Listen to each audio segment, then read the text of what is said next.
Hi there, this is Ian from Masters of Debate. Do you notice how nice my voice sounds right now? It's very crisp and clean. This is how it sounds when I double check to make sure the recording equipment is working properly before the episode begins. I didn't do that this week on the show, and you may notice that, but I really hope you enjoy the episode anyway, despite the fact that it sounds like we recorded it using a tin can attached to another tin can with a string. Enjoy!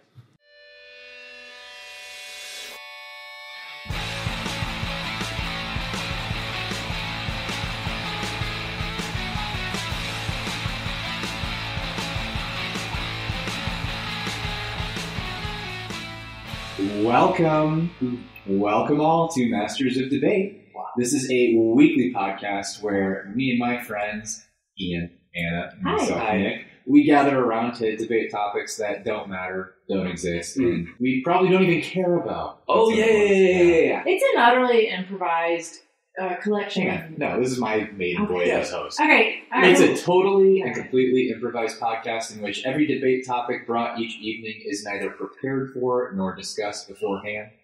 And the two debaters have to come up with their positions and their arguments off the tops of their heads. All right. That was so flawlessly. That's pretty good. Thank you. That's pretty good. Do you guys know I took a risk today? Tell us about it. By letting me do that. Well, no, I was confident in your ability to introduce the podcast. What was Cool. risky? I was on a bicycle on my way home from work. Ooh, spooky. And I passed. There's a section of my route that I go on the sidewalk. I know it's illegal. That's bad. Please don't tell me. Which section? It's like, I don't know, near my house. I want the cross section. Okay. Where do you live? Like Division and Western, sort of near there. There's a part where I have to go on the sidewalk. There's a part where I have to go on the sidewalk, and I don't want to get in trouble, but that's true. And there's a program in Chicago called Safe Passage where adults in high-vis vests stand and let kids go home safe. I think it's awesome. It's a great program. It's fine. Big proposal. You want dangerous Can you think of passages? something better? Here's the build-up to the story. Yeah. Every single day I pass the same two representatives from the Safe Passage program. And every day I think about waving hello, but I don't know if they hate me because I'm riding on their sidewalk. Today I said, "Hi, happy Friday." And do you know what the payoff was? "Hey, hope you're having a great day." I love that. That's awesome. It all paid off in the end. It did. Can I tell you something? I think that that's maybe part of their job is to encourage people to have that. Really? Does it matter if it's part of their job, though? No, That's like it's being not. mad at a therapist that they're listening to you just because you paid them. Yeah, but they care. And that was a great reward from your risk. Yeah, I couldn't have asked for a better response. Absolutely. Unless he like said, stop, and give me $100 bill. I took a risk. Oh, what was your risk? My risk was using our smaller plunger to unclog our toilet. That's cool. Which I knew, as soon as I grabbed it, I knew I don't like this plunger, and I can't quite remember why. But it was a gross clog. Right? Yeah, it was yeah. like there was still some sediment, and Yeah. so I go to unclog, and as I'm going at it, right, like shuka, right, it inverts really quickly and shoots water and sediment all over me. That's disgusting. It was repulsive. It was a bad risk to take with a small plunger. Can I tell a really funny story that made me think of? What? So I think my husband's funny. And our kitchen sink got clogged the other day because I let too many chopped onions go down. And And so... you tried to unclog it the normal way where you just put your mouth over No. it and giving Normal a dog CPR? No, and Yeah, I don't know what he used, but he found something in the house to unclog it, and like, boom, it was unclogged. And he said, "Hey, like if this were an invention, you know what I'd call it?" I was like, "What?" It's like, I call it the plumber's crack.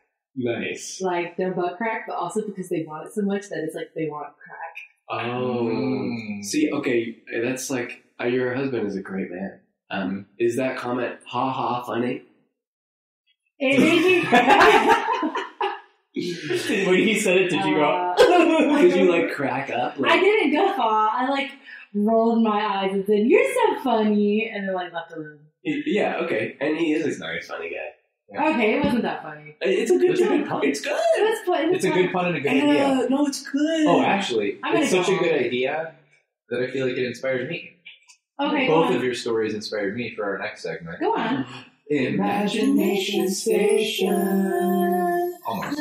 We'll harmonize perfectly one time. Oh, can I explain Imagination Station? Yeah, you can. I miss it. Yeah. Imagination Station is the segment where we talk about our ideas. We either build them up or we shoot them down because they're either good or they suck, and we let each other know. Mm-hmm. That's it. Nice. And I didn't have an idea until we started talking. Oh, Go wow. ahead. And That's another risk. Yeah. Today is all about risks. Big risks today.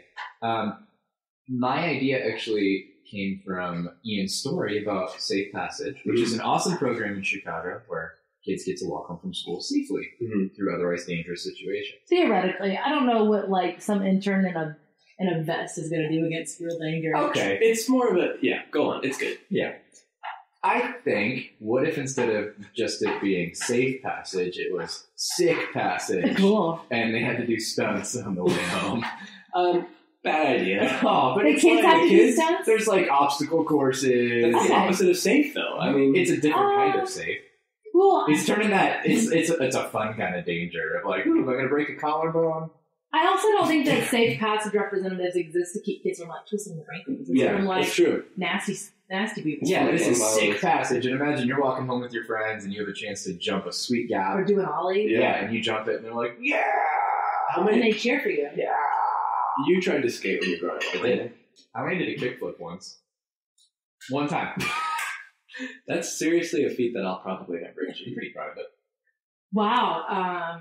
Okay. Did you ever do any cool tricks as a kid? When Nick said, I'm landing a kickflip, we both immediately looked at Anna for approval. I know. They looked at me to contribute. No, just for approval. Oh, wow, Nick. Oh, boy. Did you ever do cool tricks as a kid? Not like that. Heelys, perhaps?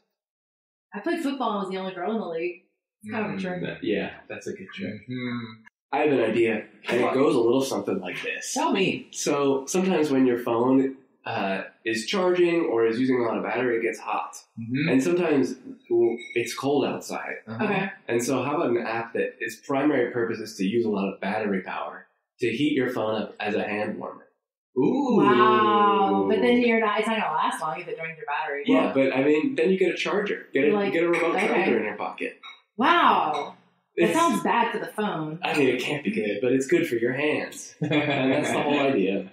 I think if you're willing to assume those risks, then I think, and we're talking all about risks tonight, then I'd say go. Like, how often, Do it. besides the radiation that your phone emits, there's really no physiological effects from it. But now, Not there one. is. Now we can say that there is one. Unless you lay in bed and drop it on your face like a Ooh, buffoon. I mean, ow. Who amongst us has never done that? anyway, I think it's a great idea. It made me think about how when I've had my phone in cold climates, it dies really fast. I wonder if it would Right. actually keep the phone going. Perhaps because it keeps the battery warm and the lithium from freezing or whatever the tech is. Yeah. Okay, can I have an idea? Uh-huh.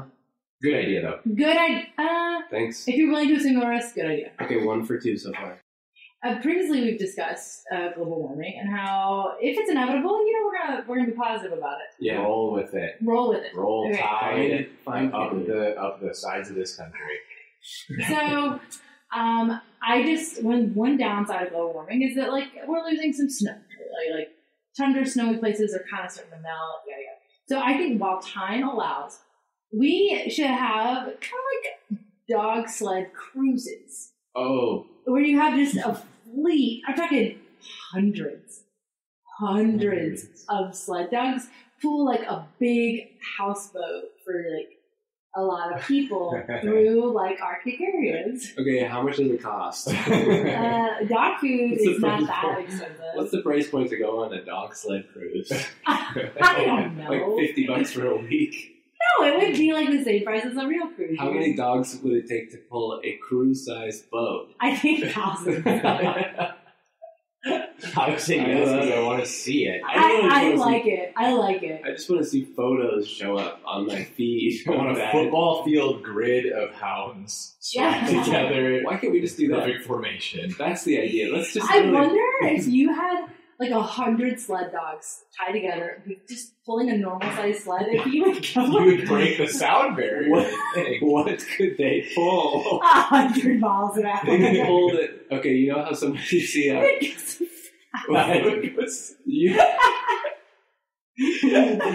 You know how there's like sometimes you go on the highway and there's a wide load truck and Yeah. there's a whole house on it. Yeah. Just replace the engine for $100. $100. Yeah. We're good. It's just It's kind of like so not being able to breathe. You're like, go so fast. as if like the more dogs, the faster they Yeah. all go. Yeah, each dog adds 5 miles per That's hour. my understanding of dog power and horsepower. Yeah, it doesn't make sense. Horsepower, it could have 150 horsepower, but it's still the top speed of the fastest horse. They add to each other. What a dumb way to measure speed and power. It's such a... That's So, hilarious. what do you think about my dog sled Well, cruise? because of what it gave way to, it's a great idea. Yeah. Okay. I think I would be on board, depending on what ports we pull into. Maybe the boat's not really, really tall of the sled. It's just really long. I want to see 100 Long Lightspeed Dogs. Zoom in. Zoom in through like Yellowstone National you know in Park. that Dead Poet Society when he's like the most beautiful phrase made with language is cellar door. I think it's actually 100 Long Lightspeed Dogs. I think it's from the Mazda commercials. Wow. Okay, so 2 for 3. But I think that third idea makes up for the sick passage idea. Okay. I'm not trying to bash. I just don't think it's a good idea. Okay, but what if your bike route to work had cool ramps? Okay, honestly, that would up it. That's your sick passage. But it's not for me. Sick passage. Well, guys, those are some great ideas. Thank you so much for both of those. It gave me a little giggle. Yeah. And That's the goal. thanks That's for what we're the here for. constructive criticism. It helps me be my best self. I would love to criticize. Yeah, you do. I like to pick you apart, just piece by piece. Yeah, just a little tiny nugget at a time. At any rate, I'm excited to move on. Are you? Yeah. Yes. Yeah. This is all about the next thing. Our attention span is minimal at best, and what we want to move into next is our favorite part of the day. Go on. Mm-hmm. Debate time!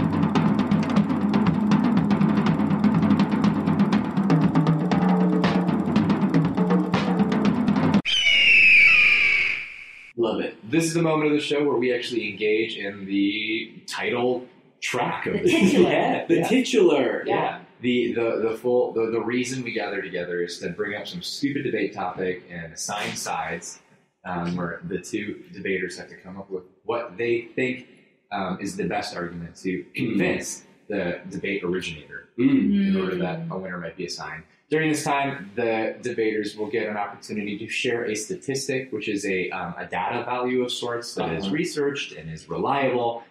It's from, what's that online database you mentioned previously? Oh yeah, you said it. It was like EBSCO Pro.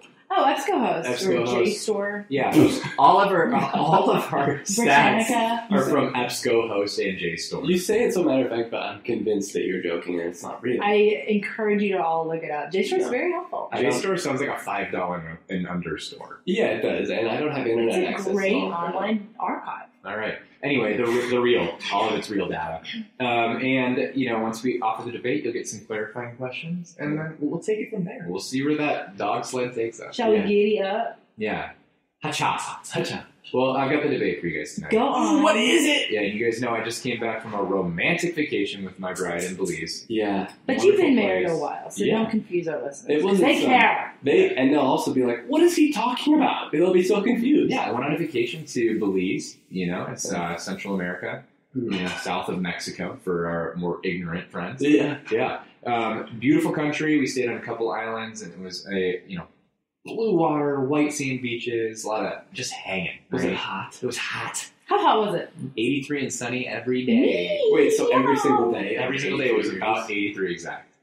About 83 exact. Okay, What was the you're low? painting a picture. The low, maybe 82. Okay, well then 83 is So consistent. If you Consistent. if you can't say anything about Belize, you They're can say it's consistent. consistent. You can say it's Well, consistent. that's why I book my trips. Consistency. Beautiful country, beautiful people, great time, super romantic, Yeah. right? And you come back to the cold Chicago and you're thinking, Easy, Nick. Don't talk too much about your romance. you're talking about romance in a specifically physical, mainly just sex is what Okay. you're thinking about. Also, Anna, you are the queen of PDA. You love public displays of affection. Yeah, True. you're like one of those guppies on the side of a tank that cleans the algae. Yeah, you really are. That is you and your husband are symbiotic creatures, but mostly you're the parasite. You're like one of those alien Mostly brain slugs parasitic. that's on their head, just kind of gyrating up like. You really